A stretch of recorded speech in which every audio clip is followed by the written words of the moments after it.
Season of the Deep came with new Strand aspects for all of our classes, and the first thing I thought of was that I am speed. would match really well with...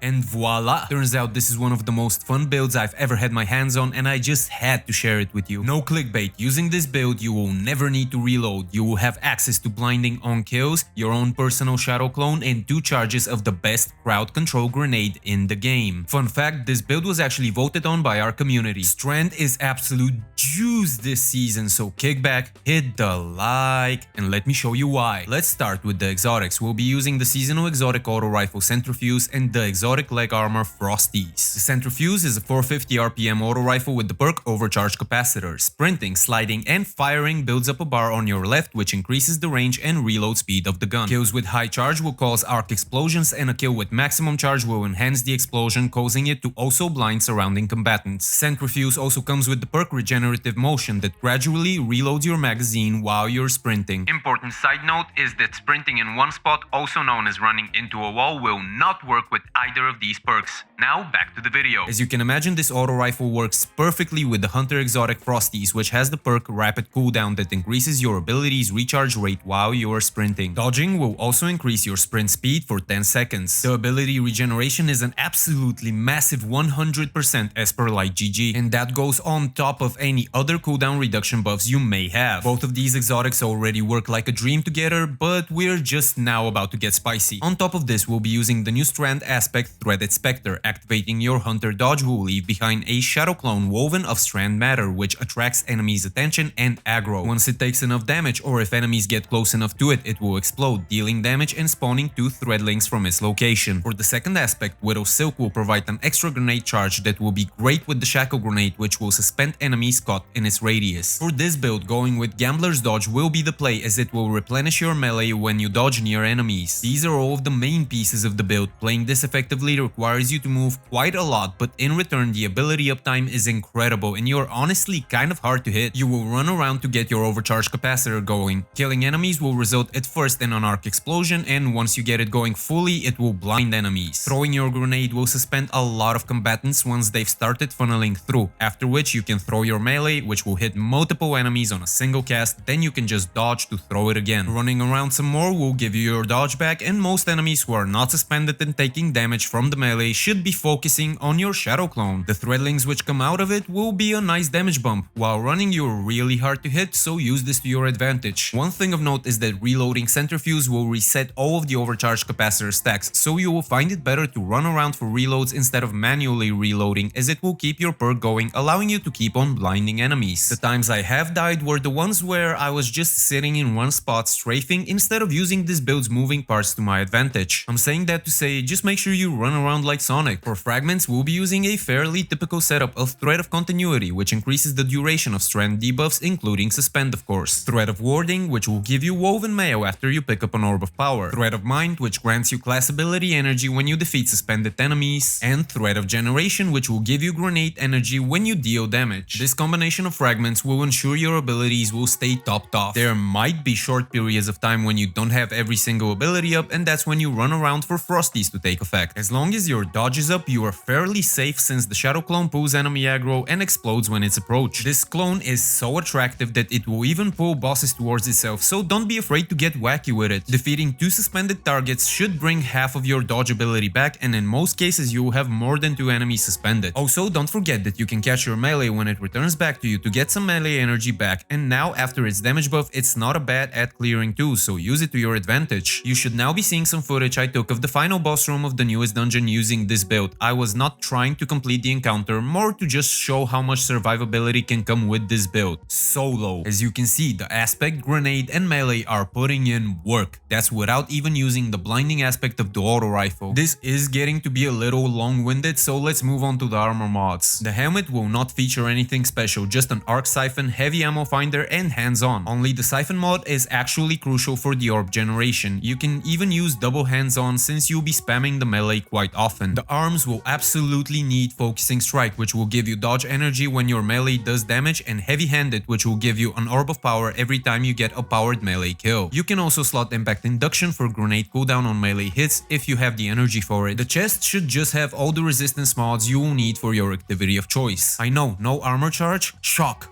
gasp. Oh, on the leg armor, I've went with Stacks on Stacks, which will give you 2 armor charges when you pick up an Orb of Power, then Better Already, which will trigger health regeneration on Orb of Power pickup, and then Recuperation, which replenishes health on the same condition. You could also slot out Better Already and Stacks on Stacks for Arc Surges if you're using an Arc Heavy as an alternative. Finally, we're finishing this off with the class item that has Bomber, which will give you some grenade energy every time you dodge, Utility Kickstart, which will give you back dodge energy when you dodge, with the effect increasing if you have armor charges ready, and Powerful Attraction, which will automatically collect nearby orbs of power when you activate your dodge. And since we have Woven Mayo and Recuperation on, this basically means that we have an inbuilt Wormhusk Crown, which is actually kind of nutty. And that's about it for the build, Guardians. I hope you really liked it. If you did, make sure you hit the like and subscribe to my channel if you want to see some more Destiny 2 content. Eyes up, Guardian, and I'll see you in the next one.